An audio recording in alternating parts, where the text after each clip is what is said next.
Hello legends, कैसे हो आप सभी का स्वागत है सोशल साइंस चैप्टर रिव्यू के ब्रांड एपिसोड में। आज का एपिसोड हम क्लास 10 इकोनॉमिक्स से chapter number 2 sectors of the Indian economy को एक्सप्लेन करेंगे with notes. Now without wasting time let's begin the video. Chapter number 1 में हम लोगों ने डिस्कस किया था कि किसी देश की डेवलपमेंट के लिए उसका इकोनॉमी यानी कि इनकम, हेल्थ एंड एजुकेशन बहुत ही इंपॉर्टेंट रोल प्ले करता है। बट जैसे कि हमारे सब्जेक्ट का नाम है इकोनॉमिक्स, तो फिर यहाँ पर सिर्फ और सिर्फ हम बात करेंगे इकोनॉमी की। दैट मीन्स देश को पावरफुल बनाने के लिए उसकी पैसे यानी कि उसकी इकोनॉमी एंड अर्थव्यवस्था बहुत ही इंपॉर्टेंट रोल प्ले करती है।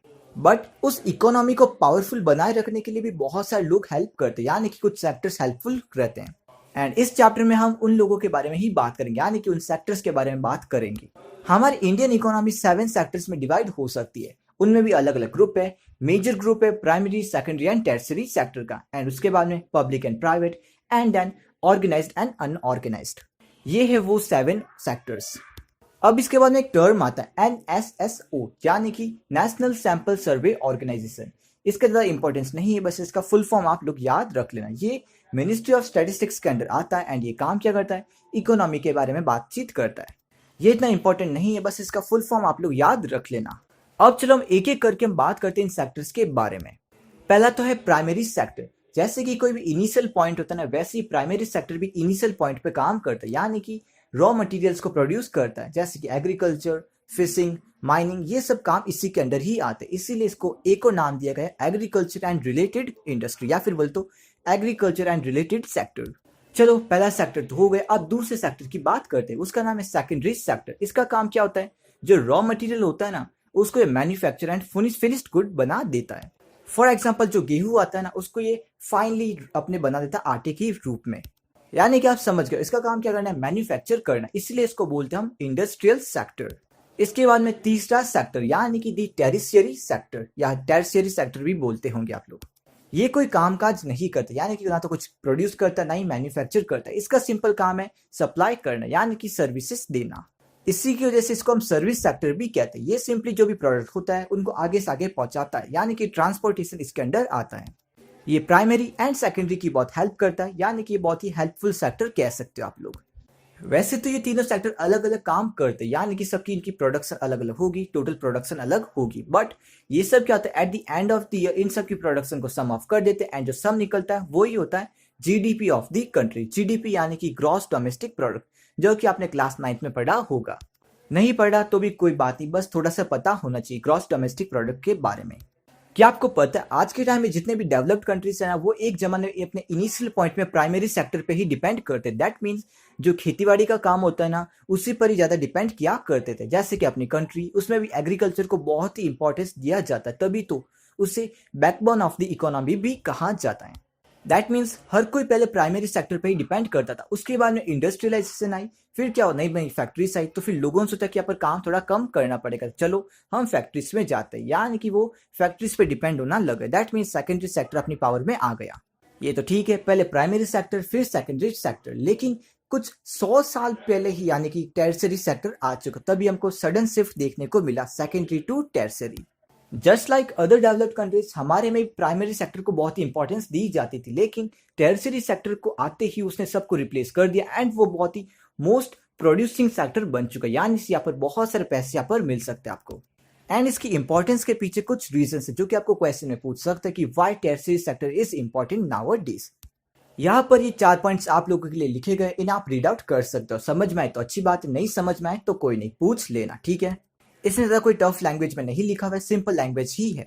ये टर्शियरी सेकेंडरी भले ही ज़्यादा पैसा देते, लेकिन तो भी प्राइमरी सेक्टर अभी भी बहुत सारे एम्प्लॉयमेंट देता है लोगों को अपने देश के अंदर। जैसे कि आपको पता है सेकेंडरी एंड टर्शियरी में बहुत ज़्यादा स्किल्स होने की जरूरत है, लेकिन प्राइमरी सेक्टर में ज़्यादा स्किल्स नहीं हो तो भी चल जाएगा, आपको बस वर्केबल बॉडी होनी चाहिए। हमारे देश में आधे से ज्यादा लोग प्राइमरी सेक्टर जाके मोस्टली एग्रीकल्चर डिपार्टमेंट में ही लगे हुए, उनमें से जो 1/4 का जितना भी पैसा होता है ना, वो सब अपने जीडीपी को वो लोग देते हैं। दैट मीन्स जीडीपी का 1/4% एग्रीकल्चर से ही आता है। आप लोगों ने 9th क्लास में under employment and disguised employment के बारे में तो पढ़ा ही होगा, अगर नहीं पढ़ा तो मैं वापस बता देता हूँ। जब किसी जगह पर काम हो रहे हैं लेकिन जरूरत से ज्यादा लोग वहां पर लगे हुए हैं ना, तो फिर उसे हम डिस्गाइज्ड एम्प्लॉयमेंट कह सकते हैं, डिस्गाइज्ड अनएम्प्लॉयमेंट कह सकते हैं। दैट मीन्स उनकी जरूरत तो नहीं है, लेकिन तभी वहां पर वो खड़े, इससे उनको बहुत ही कम पैसे भी मिलते हैं।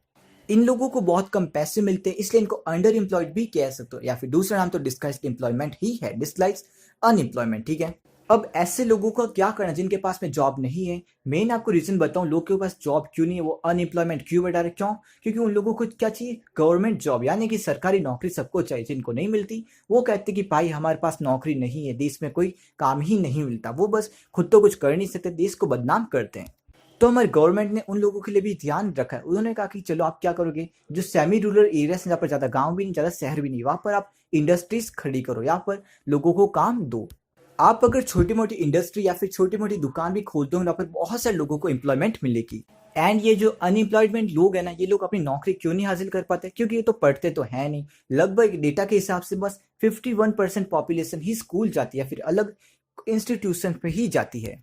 तो जैसे कि बस 51% लोग ही अटेंड करते हैं, बट अगर 60% भी अगर करने लग जाएं तो फिर और बच्चे होंगे, तो फिर उनके लिए और स्कूल्स की जरूरत होगी, और स्कूल्स हो तो फिर और भी ज़्यादा उनके लोगों स्टाफ्स की जरूरत होगी, लाइक अपने पियोन्स टाइप लोग, एंड इन सब की जरूरत होगी, एंड टीचर्स की भी जरूरत होगी। तो फिर क्या होगा, बहुत सारी एम्प्लॉयमेंट जनरेट होगी, इसी से तो लोगों को जागरूकता मिलेगी, या फिर बोलते जो भी बोलते उसको, यस, रोजगार मिलेगा उन लोगों को।